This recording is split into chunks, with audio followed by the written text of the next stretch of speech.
Hey guys, welcome back. Go ahead and dim the lights, get your blanket in the right position, maybe adjust the pillow a little. Tonight we're beginning one of those stories that sounds like it should be a horror movie, but don't worry, it's not going to get loud or scary. We're not here to spook anyone.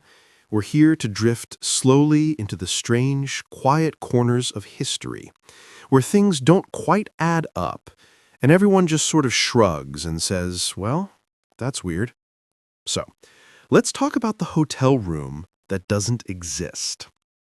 If you've ever stayed in a slightly older hotel, you know the vibe. A little bit of faded carpet, hallways that feel like they go on too long. The elevator is either too fast or it takes forever, no in between. And somewhere in that building, there's probably a door that doesn't seem to belong to anything. A service closet? A bricked-up passage? Or maybe just a room number that mysteriously skips. Hotels are weird like that. But this story? This one's about a room that people swore they stayed in. They checked in, they unpacked, they went to sleep. And then the next morning, they came back down to the front desk only to be told that the room they had spent the night in didn't exist. And that's how we start drifting, very slowly, into one of those quietly unsettling little mysteries that historians and folklorists like to circle around. Because it's part urban legend, part ghost story, and part very real history of hotels and the people who built them. Which, I promise, is a lot less exciting than it sounds, so don't worry. This is still firmly in the soothing bedtime history category. Now, most versions of the tale center around Paris, which already makes sense. Paris loves to be mysterious. The city is like, yes, I invented romance, but also I invented confusing apartment layouts, so deal with it. The Parisian version of the legend usually takes place around the Exposition Universelle of 1889. That's the big World's Fair where everyone showed up to admire inventions, eat too much, and look at the brand new Eiffel Tower, which half the city thought was hideous. The story goes something like this. A mother and daughter, usually English tourists, sometimes American, sometimes Canadian, depends on who's telling it, arrive in Paris for the exposition. They check into a grand hotel, usually the Hôtel de l'Opéra or one of those classic 19th century giants. The mother is feeling a little ill from the long journey, so she's escorted up to her room by the hotel staff while the daughter goes back down to the lobby to fetch medicine. Here's where things get weird. The daughter returns with the medicine, goes to the desk, asks for the room number. The receptionist looks at her strangely and says, "We don't have that room." She insists, no, they were just there. She describes the layout. She insists that her mother is upstairs. The staff nod politely, the way people do when they think you're losing it, and tell her again, that room doesn't exist. There is no mother checked into this hotel. And from here, the story usually takes two sleepy little branches. In one version, the daughter frantically searches. She pounds on doors, races through corridors, insists she's not hallucinating. Eventually, she finds nothing. Her mother is gone, the room is gone, the hotel staff maintains it never existed. End of story. In the other version, slightly longer, slightly darker, the daughter does find her mother, but when she enters the room again, everything is different. The furniture isn't the same. The wallpaper has changed. The mother is either missing or lying in bed, deathly ill. And when doctors arrive, they insist the illness was something contagious and that the hotel covered it up by erasing the room, sealing it, repainting it, denying it ever happened. Which sounds like a lot of effort, but sure, why not? Bureaucracies love to double down instead of admit mistakes. Now, this is the point where I would normally say, so what's the truth behind this legend? But the funny thing is, no one knows. Because the story first pops up in print in the early 20th century, in various short stories and novels, and historians have never found a trace of it in actual hotel records.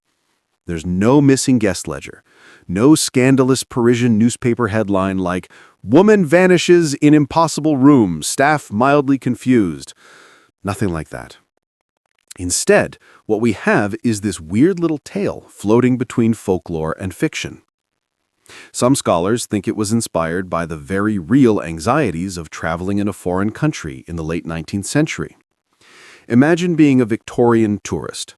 You barely speak French, you're terrified of accidentally ordering snails, and your only lifeline is a little phrase book that tells you how to ask for the train station.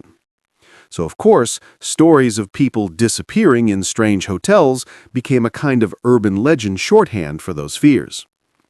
Others think it's just a classic Gothic setup: the unreliable narrator, the vanished loved one, the uncaring institution. Very on brand for the late 1800s. But personally, I like to think it says more about hotels themselves, because hotels are weird. They're these liminal spaces designed to feel temporary. They want you to be comfortable, but not too comfortable. The rooms are familiar, but never quite yours. You don't know who slept in the bed before you. And the hallways, let's be honest, always feel a little uncanny at 2 a.m. So, of course, the idea of a room that just isn't there fits perfectly.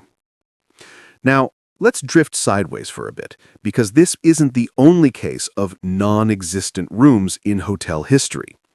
In fact, if you've ever noticed that most hotels skip the number 13, that's basically the same principle. Superstition gets baked into architecture.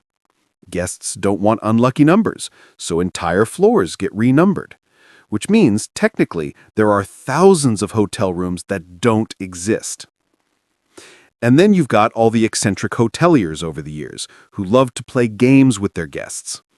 For example, the Savoy Hotel in London used to add an extra little statue, a black cat nicknamed Casper, to dinner tables when they had 13 diners, because heaven forbid someone be the unlucky 13th guest. Guests would arrive and find a wooden cat politely joining their meal, complete with napkin and cutlery, which honestly feels about as awkward as sitting across from a taxidermy prop. But it worked. People loved it.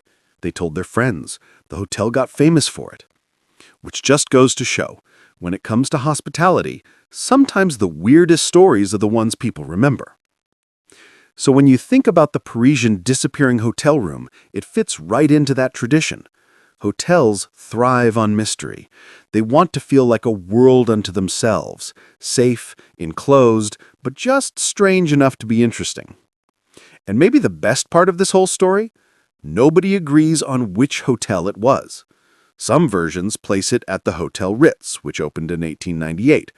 Others say it was the Hotel Meurice, the Hotel Continental, or one of half a dozen other glamorous addresses around the city.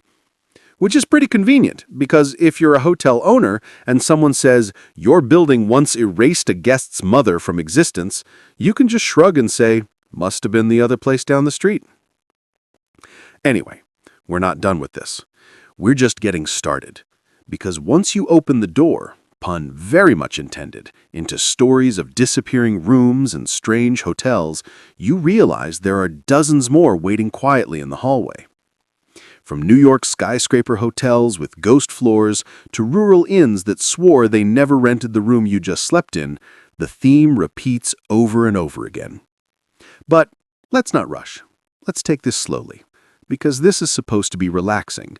So let's float gently over to another case, one that mixes a little bit of folklore, a little bit of royal gossip, and of course, some architectural nonsense.